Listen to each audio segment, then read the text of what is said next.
Nah, kemudian tentang mencukur ya, mencukur rambut bayi itu sendiri. Ini tidak boleh mencukurnya itu kemudian dibuat kayak pelangi. Artinya dipelentas-pelentas itu ya enggak, tapi ya rata. Justru itu diratakan semua karena memang ada hikmahnya. Di kitab Tarbiyatul Aulad yang pernah saya baca itu oleh Abdullah Nasih Ulwan, itu ternyata ada hikmah di balik itu, yaitu terbukanya pori-pori dan setelah itu anak-anak itu menjadi cerdas wallahu alam gitu. Nah, ini satu hal, ini tidak hanya anak bayi. Itu adalah larangan kozak. Kozak itu memotong rambut yang apa? Tadi saya sebut seperti pelangi ya, di garis-garis atau mungkin begini. Misalnya di sini halus, di sini dibiarkan, di sini juga dihalus lagi. Atau mungkin di sini masih tapi tengahnya yang habis. Atau mungkin dikasih tulisan yang macam-macam. Ya, itu juga tidak diperkenankan. Ya, kenapa itu? Ya, namanya juga tidak adil. Kalau seseorang itu tidak adil terhadap dirinya sendiri, mana mungkin dia bisa melakukan keadilan untuk orang lain. Orang lain itu mungkin anaknya atau istrinya atau mungkin orang-orang yang ada di bawahnya. Karena dia sebagai seorang manajer di sebuah perusahaan atau mempunyai owner di sebuah perusahaan, itu kalau terhadap anak buahnya tentu lebih tidak bisa adil lagi gitu. Wong untuk urusan dirinya sendiri saja dia tidak bisa melakukan sebuah keadilan. Subhanallah. Jadi tentang urusan yang mungkin dipandang kecil ya, mencukur saja ternyata Islam mengatur ya. Bagaimana ketika kita mencukur itu posisinya menghadap kiblat, dimulai dari sebelah kanan dan seterusnya, itu sebenarnya ada aturannya. Bagi seorang muslim yang profesinya sebagai seorang tukang cukur ya, semestinya juga harus belajar bagaimana mencukur secara Islami. Nah, nanti kalau bagaimana kalau ada permintaan untuk dibuat galengan kozak seperti itu ya, ya tentu kita akan menolak gitu ya, menolak. Karena kalau eh, tidak hanya sekedar tuntutan profesi pekerjaan, tetapi dia harus mengatakan mohon maaf mas, kalau saya tidak memenuhi permintaan panjenengan untuk di begini dan begini, karena itu adalah merupakan larangan dari agama Islam. Ini sesungguhnya kan juga dakwah ya, pengajaran kepada orang yang kita, karena dakwah itu kan bisa di mana-mana, tidak harus berada di mimbar semacam ini. Jadi, ini sedikit tentang mencukur rambut. Kemudian kemarin sudah kita sampaikan menimbang pakai emas atau perak juga boleh, emas juga boleh, perak juga boleh sesuai dengan kemampuannya. Setelah itu berapa gram kemudian ditukar dengan seharga emas atau seharga perak, itu kemudian kita sedekahkan lagi. Ya. Kemudian selanjutnya tentang khitan ya, khitan. Jadi Rasulullah mengatakan al khitanu sunatun lirajul. Ya. Jadi khitan ini adalah sunnah bagi laki-laki. Wa mukromatun wa mukarromatun linnisa. Jadi ini adalah termasuk apa kemuliaan bagi wanita. Jadi khitan itu adalah sunnah bagi laki-laki dan kemuliaan bagi wanita. Ya, ada perbedaan pemahaman di tentang khitan ini sih. Ada yang mengatakan wajib ya bagi laki-laki, ada yang sunnah bagi wanita, ada yang mengatakan wajib semua. Tapi yang masyhur yang kami ketahui itu adalah sebagaimana sabda Rasulullah tadi, sunnah bagi laki-laki dan keutamaan bagi perempuan. Nah, karena memang itu diantara sunnah para nabi, min sunanil mursalin, itu adalah khitan. Dan itu juga termasuk fitrah, itu ada 5. Satu ya khitan itu, kemudian mencukur bulu kemaluan ya. Ya, makanya seorang laki-laki yang biasa bepergian itu ketika pulang itu sunnahnya apa namanya, jangan membuat surprise ya, surprise ngerti-ngerti teko itu enggak, tapi mungkin ketika sudah sampai di airport itu kontak dulu yang di rumah, itu untuk bahwa nanti insya Allah nanti 1 jam lagi menurut jadwal penerbangan kita sudah akan mendarat, sehingga di rumah itu ya sudah persiapan kan gitu ya, persiapan termasuk diantara tadi melaksanakan sunnah tadi. mencukur. Dan wallahu alam ini tentu ada hikmah di balik sunnah ini sendiri. Nanti para Bapak Ibu bisa mempraktekkan sendiri ya. Yang ketiga itu fitrahnya itu mencukur bulu kumis ya. Nah, kumis itu dicukur ya. Itu supaya menyelisih orang Yahudi. Orang Yahudi itu kan kumisnya dipanjangkan, kemudian yang dicukur itu adalah jenggotnya itu ya, jenggot. Padahal jenggot ini nanti Rasulullah itu pernah tersenyum itu ya, smile itu melihat sahabat yang hanya beberapa helai saja itu masih dikiranya itu mentertawakan, ngece mungkin bahasa kita, tapi ternyata Rasulullah mengatakan saya itu mentertawakan kamu itu, saya karena melihat beberapa jenggot kamu itu ada bidadari yang bergelantungan di antara jenggot-jenggot kamu itu. Begitu. Kemudian yang keempat itu adalah mencabut bulu ketiak. Nah, itu mencabut ini, jadi khitan, mencukur bulu kemaluan, kemudian bulu kumis, kemudian mencabut bulu ketiak gitu ya. Nah, sedikit tentang khitan tadi, bagaimana atau kapan khitan ini dilaksanakan ya. Kalau kita mencontoh pada Rasulullah, wallahu alam saya belum mendapati satu nas yang jelas kapan, di usia berapa Rasulullah itu di khitan. Ada yang saya baca di kitab itu, satu Rasulullah memang di khitan sejak lahir. Kemudian ada yang di khitan ketika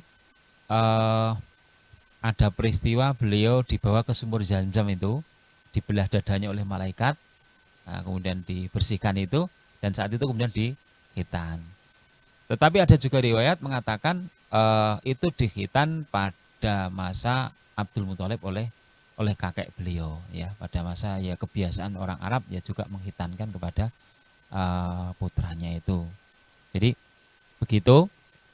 Untuk khitan ini juga bagian dari kebersihan ya, kebersihan di samping kalau ditinjau dari sisi medis jelas itu banyak sekali manfaatnya ya, ditinjau dari juga bagaimana nanti ketika dia harus berumah tangga, wallahu alam juga pernah kita baca itu ada sisi kebaikan ketika ada hubungan antara suami istri itu lebih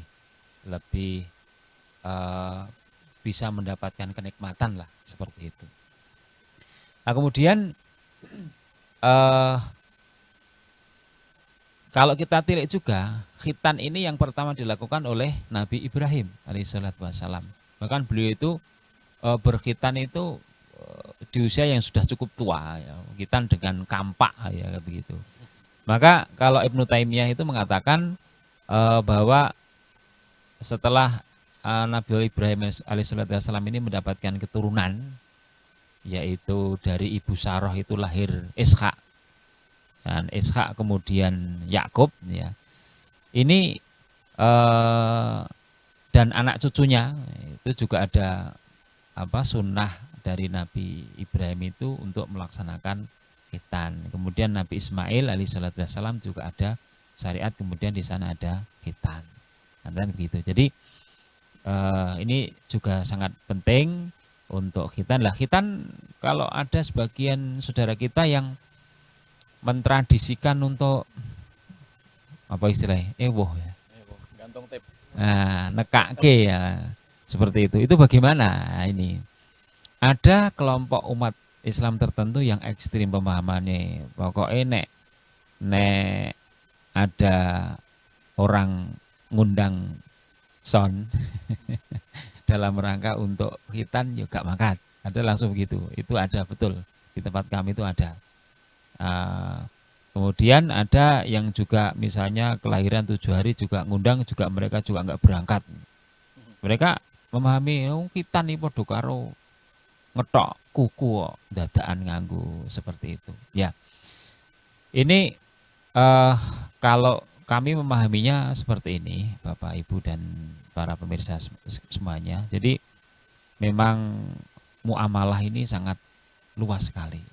Jadi kalau dalam hal muamalah itu memang kaidahnya, kalau dalam masalah ibadah itu kan semuanya itu dilarang kecuali yang dituntunkannya. Tetapi dalam hal hubungan sesama manusia itu selama tidak ada larangan itu masih dalam koridor yang diperbolehkan. Namun apa ini juga sangat tipis ya. Ada istilah manis taksana fakot saro'a. Ketika kita mentradisikan sesuatu, menganggap ini baik terus diadakan secara turun temurun, fakot saro'a maka sungguh dia telah membuat syariat. Itu syariat. Nah, saya mengambil titik antara dua titik ini ya, dua titik ekstrim tadi itu, mengambil jalan wasatiyahnya yang di tengah-tengahnya ya. Bagaimana ini bentuk wujud untuk kita memberikan tarbiyah. Karena memang pendidikan itu memerlukan momentum. Momentum misalnya anak ini suatu saat mungkin bisanya dinasihati ya, ketika itu ya ada momentum dia dikhitankan, kamu sebentar lagi menjadi anak yang dewasa. Kalau anak dewasa itu harus begini dan begitu. Ini ada momentum-momentum yang mungkin ini perlu kita pakai gitu loh, kita pakai. Namun tentu akan lebih baik apabila itu tidak kemudian merepotkan saudara dan tetangga sampai dia harus apa ya, harus ngenek-ngenek ke seperti itu. Tapi untuk memberikan sebuah hadiah yang itu tidak memberatkan, saya kira tidak ada masalahnya. Jadi tahadu tahabu, berilah hadiah, misalnya nanti akan saling menimbulkan rasa cinta di antara kita. Jadi ini juga perlu kita perhatikan tentang apa ini, tentang khitan. Nah, adapun kalau bagi wanita bagaimana? Nah, ini ada satu buku namanya Khitan Wanita. Tadi disebutkan adalah keutamaan, ya, kehormatan. Tentu terus nanti pertanyaannya yang dipotong apanya? Ya, ini tentu kalau khitan wanita nanti ya yang melakukan ya dokter yang putri. Kemudian yang dipotong itu apa? Memang ada istilahnya apa? Labium minora. Nah, itu kan. Oh, mayora ya, labium mayora kok minora. Labium mayora itu ada tipe wanita tertentu itu yang apa ya, yang tonjolannya itu lebih nampak sekali, dan itu nanti kayak wajib ya, nanti harus diratakan. Nah, tapi ya ini tentunya sekali lagi memang harus tentunya bagi seorang tua, kita sebagai orang tua, tentunya bagi ibu ini harus mengetahui ya bagaimana perkembangan anak kita, sampai nanti harus memberikan penjelasan sampai tingkat yang sedetail itu.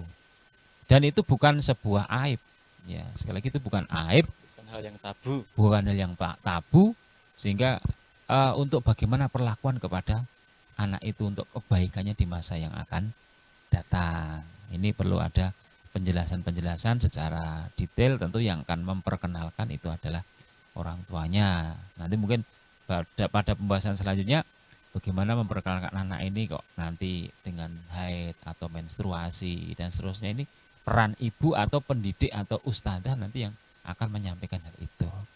Itu. Jadi ini sampai pada pembahasan untuk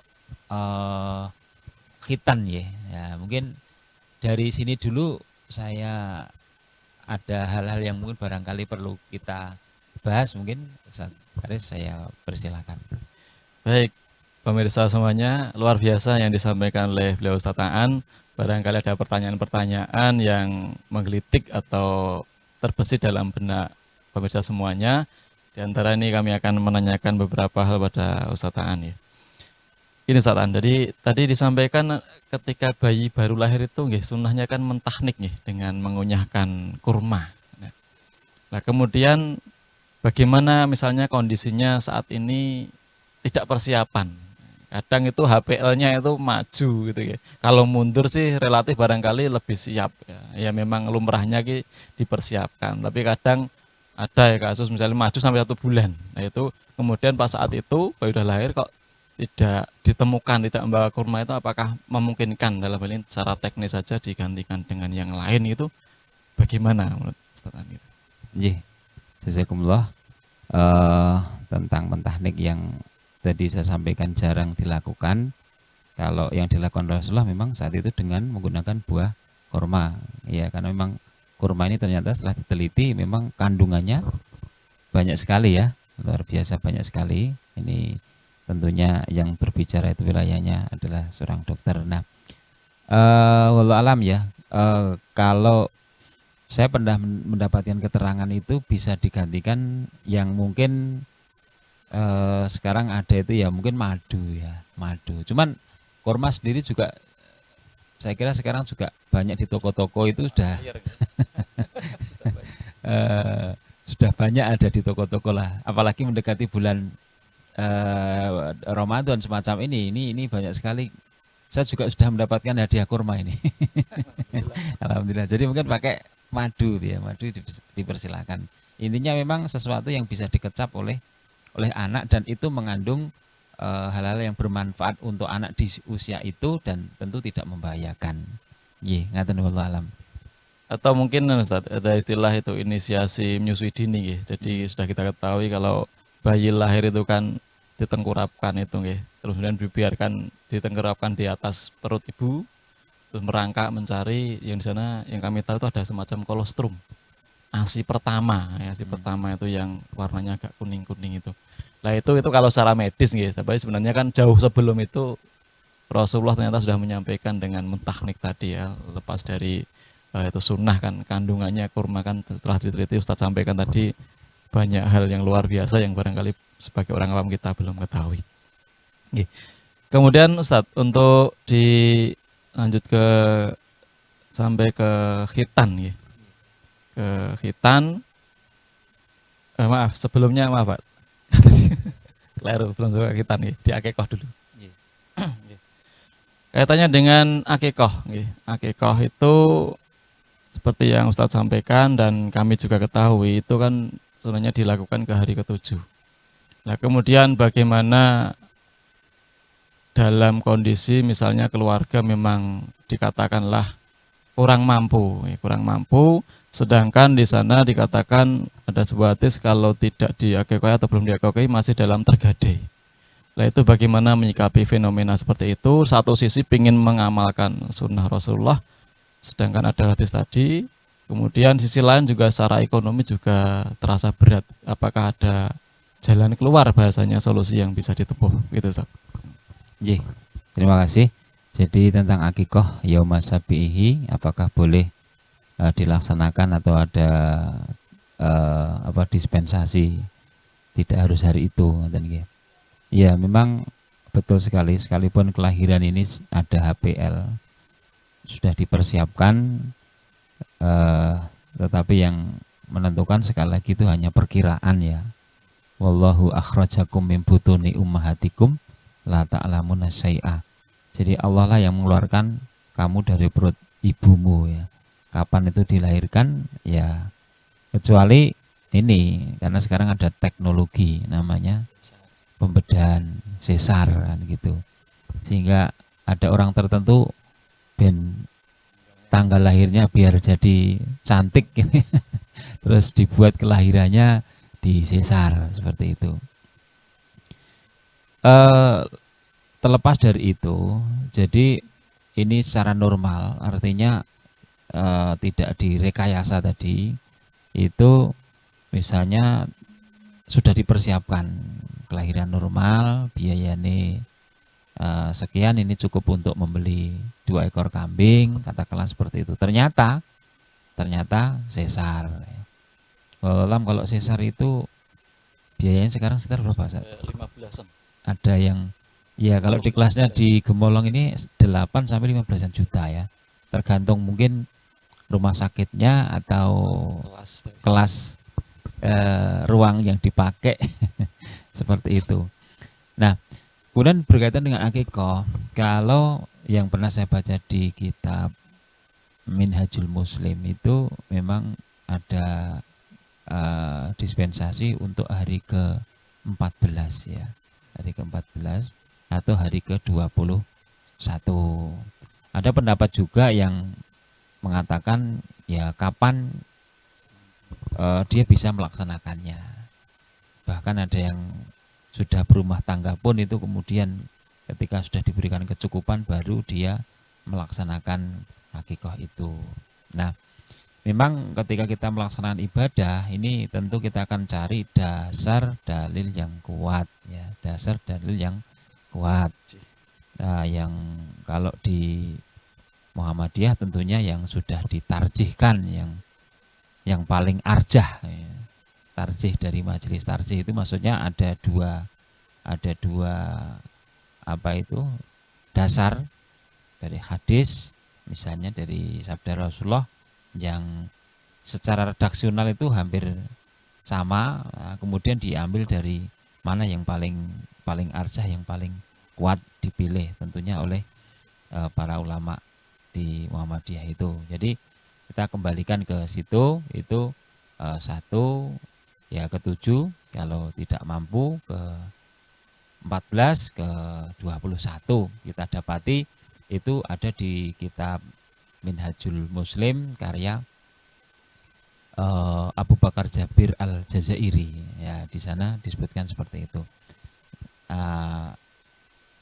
Kemudian saya tidak berani mengatakan yang melaksanakan setelahnya itu kemudian bid'ah ya, kemudian sampai ekstrim mengatakan menunggu ya sembelihannya juga haram karena ada orang tertentu tuh yang beragama itu modelnya itu ada ifrad dan tafrid gitu. Jadi ada titik ekstrim tertentu, ada yang sampai kemudian kalau tidak itu ya mengkafirkan sampai tingkatan itu, tapi ada yang sangat melonggarkan sekali ya. Ini Ahlussunnah wal Jamaah itu memang ya berada, kalau Muhammadiyah itu kan aliran namanya wasatiyah ya. Aliran yang berada di pertengahan. Wallahu alam. Mungkin saya berkomentarnya seperti itu, Ustaz. Iya, Mas Ustaz. Untuk yang terakhir, Ustaz. Yang terakhir kaitannya dengan khitan ya.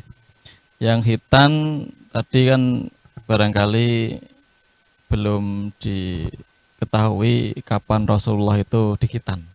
Nah, sekarang kita melihat fenomena yang ada sekarang itu. Khitan itu perlu disampaikan, barangkali perlu diketahui bahwa kan bukan sebagai tanda dewasa gitu. Karena dalam Islam ada istilah nanti balik dan sebagainya. Nah, pertanyaan kami barangkali juga mewakili pertanyaan dari pemirsa semuanya, bagaimana atau umur berapa ya yang sekiranya untuk khitan untuk laki-laki itu kan ada ya, berbeda barangkali kalau anak kecil karena ke teknis pembuangannya terganggu itu beda lagi ya. Maksud kami secara normal itu adakah dari Islam menyampaikan ring umur lah atau ring usia umur 10 tahun atau berapa, karena memang kalau secara hukum Islam balik kan rata-rata sekitar barangkali 15 tahun gitu ya. 15 tahun kalau putra laki-laki itu mimpi basah dan sebagainya itu. Adakah umur tertentu yang terbaik untuk khitan? Demikian Ustaz. Jazakumullah. Jadi berkaitan dengan khitan ini pada usia berapa gitu ya, itu memang secara pasti baik dari hadis maupun dari Al-Quran saya belum mendapati ring usianya itu. Cuma tadi memang ada yang setelah 7 hari dilahirkan itu sekaligus di khitan juga ada itu. Kemudian ada yang ketika mendekati balik ya, karena ketika nanti mendekati balik itu tentu mempunyai kewajiban atau taklif syar'i berupa sholat yang sebelumnya harus wudhu, dan ketika wudhu itu nanti akan terjamin kebersihannya kalau bagi laki-laki ketika memang dia sudah dipotong kulup yang menutupi itu sehingga memang bisa bersih. Artinya sisa-sisa air seni, air kencing itu dipastikan tuntas ya, tuntas. Seperti itu Ustaz. Jadi memang saya baca tadi di kitab yang saya bawa ini, Tahapan Mendidik Anak Teladan Rasulullah ini, memang hanya disebutkan Ibrahim terhadap Ishak itu usia sekian, kemudian Ismail itu usia sekian, dan Rasulullah sendiri kemudian Syekhul Islam Ibnu Taimiyah tadi kemudian membuat satu batasan untuk diambil satu kesimpulan itu yang sekiranya anak ini sudah mendekati balik, tentunya ketika tidak ada permasalahan atau kelainan misalnya ya, ada di normal, normalnya seperti itu. Nggih, wallahu alam shawab. Ngaten. Jazakumullah Ustaz Abdurrahman Najah, Ustaz Aan atas materinya pada siang hari ini. Dan pemirsa, demikian pembahasan kita pada siang hari ini, parenting Islam yang tadi sudah disampaikan oleh beliau Ustaz Abdurrahman An-Najah terkait dari kelahiran, akikoh dan juga sampai hitan. Mudah-mudahan bermanfaat bagi kita semua dan kita bisa melaksanakan semaksimalnya sunnah-sunnah dari Rasulullah SAW. Kita bertemu kembali pada pertemuan yang akan datang, insyaallah. Kami akhiri, nasrul minallah wa fathun qarib. Assalamualaikum warahmatullahi wabarakatuh.